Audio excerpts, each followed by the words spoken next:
Hello, എല്ലാവർക്കും നമസ്കാരം. മുഖവുരയൊന്നും ഇല്ലാതെ പുതിയൊരു വീഡിയോയിലേക്ക് എല്ലാവർക്കും സ്വാഗതം. അതായത് നമ്മുടെ ഫ്രണ്ട്സ് അഞ്ജു, അജീഷേട്ടൻ, എലൈനക്കുട്ടി, എഫ്രുക്കുട്ടൻ ഇവരടങ്ങുന്ന ഫാമിലി അവർ ട്രാൻസ്ഫർ ആവുകയാണ് ഡൽഹിയിലേക്ക്. സോ അവർക്ക് ഞാൻ കൊടുത്തൊരു ചെറിയൊരു സെൻഡ് ഓഫ് അല്ലെങ്കിൽ ഒരു ഡിന്നർ വീഡിയോ ആണ് കേട്ടോ ഇത്.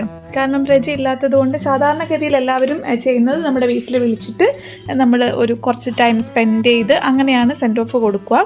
പക്ഷേ എന്നെ സംബന്ധിച്ച് രജ എപ്പോഴും അവൈലബിൾ അല്ലാത്തത് കൊണ്ട് തന്നെ ഞാൻ പ്രിഫർ ചെയ്യുന്നത് ഇങ്ങനെ, ഒന്നെങ്കിൽ അവർക്ക് വളരെ ബിസി ആയിരിക്കുന്ന ദിവസം വീട്ടിലേക്ക് ഫുഡ് കൊടുക്കുക, അതല്ലെങ്കിൽ ഇങ്ങനെ. ഇത് കുറച്ചും കൂടി നല്ലതാണെന്ന് എനിക്ക് തോന്നുന്നു. കാരണം നമുക്ക് കുറച്ച് നേരം അവരോട് കൂടെ സംസാരിക്കാനും ബാക്കി എല്ലാം വിട്ടിട്ട് ഇങ്ങനെ ഇരുന്ന് കുറച്ച് നേരം മിണ്ടാലോ എന്ന് കരുതി നമ്മൾ ആദ്യം കുറച്ച് സ്റ്റാർട്ടറൊക്കെ ഓർഡർ ചെയ്ത്, സൂപ്പൊക്കെ ഓർഡർ ചെയ്ത് കുട്ടികളെ ഒന്ന് സെറ്റിൽഡാക്കി. അതിനുശേഷം കുറേ നേരം ഇരുന്ന് സംസാരിച്ചു. പക്ഷേ സംസാരിക്കുമ്പോഴെല്ലാം എനിക്ക് ഇവർ പോകുന്നു എന്നൊരു ഫീലല്ലായിരുന്നു കേട്ടോ. ഇനിയും കാണാം, ഇനിയും എപ്പോഴും മിണ്ടാം. കാരണം പണ്ടത്തെ സ്കൂളിലെ സെൻഡ് ഓഫ് പോലെ ഒന്നും അല്ല ഇപ്പോൾ. കാരണം നമ്മൾ എവിടെ പോയാലും കണക്റ്റഡ് ആണ്. അത് കാർവാറിൽ നിന്ന് ഇങ്ങോട്ട് വന്ന് കുറച്ച് കഴിഞ്ഞപ്പോഴാണ് എനിക്ക് മനസ്സിലായത് ഡെയിലി കാണാൻ പറ്റുന്നില്ല എന്നുള്ളതേ ഉള്ളൂ. ബാക്കി നമ്മളെപ്പോഴും കണക്റ്റഡ് ആണ്. നമ്മുടെ കാര്യങ്ങൾ അവരും, അവരുടെ കാര്യങ്ങൾ നമ്മളും അറിയും. നമുക്കൊക്കെ ആവശ്യമുണ്ടെങ്കിൽ അവരൊക്കെ വരും. എസ്പെഷ്യലി എൻ്റെ കാർവാറിലെ ഫ്രണ്ട്സ് ഇപ്പോഴും എൻ്റെ കൂടെ നിൽക്കുന്നത് കൊണ്ട് തന്നെ എനിക്ക് ഇവരൊക്കെ പോയാലും ഇവരൊക്കെ എൻ്റെ കൂടെ തന്നെ ഉണ്ടാകും ഒരു വിശ്വാസം പൂർണ്ണമായിട്ടും ഉള്ളത് കൊണ്ട് തന്നെ അങ്ങനെ ഒരു മിസ്സിങ് ഫീലല്ല.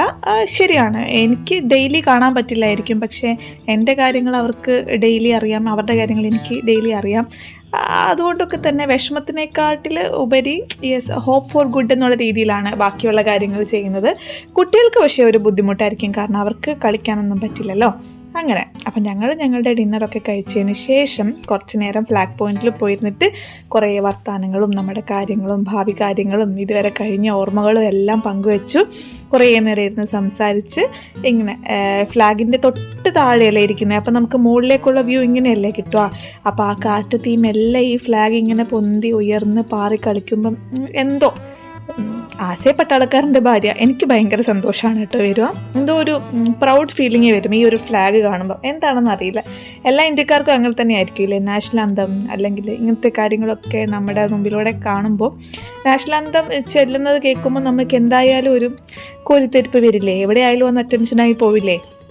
അതൊക്കെ നമ്മളെ സ്കൂളിൽ നിന്ന് പഠിപ്പിക്കുന്ന പാഠങ്ങളാണല്ലേ. അപ്പോൾ അങ്ങനെ ഞങ്ങൾ കുറച്ച് നേരം സംസാരിച്ചൊക്കെ ഇരിക്കുമ്പോൾ ഉണ്ട് ശമ്പൂട്ടം പോയിട്ട് ഫ്ലാഗിനെ സല്യൂട്ട് ചെയ്യുന്നു. അതിനപ്പുറത്ത് എലൈനക്കുട്ടി ഇരുന്ന് പാട്ട് പാടുന്നു, ജനഗണന ചൊല്ലുന്നു. അതൊക്കെ ആയപ്പോൾ അങ്ങനെ ഞങ്ങളുടെ ദിവസം അങ്ങ് എൻഡ് ചെയ്തു കേട്ടോ. എന്തായാലും ഇവർക്കൊരു ഹാപ്പി ജേർണി. എവിടെ പോയാലും ഹാപ്പി ആയിട്ട് സന്തോഷമായിട്ട് ഇരിക്കട്ടെ. വീണ്ടും കാണാം. താങ്ക്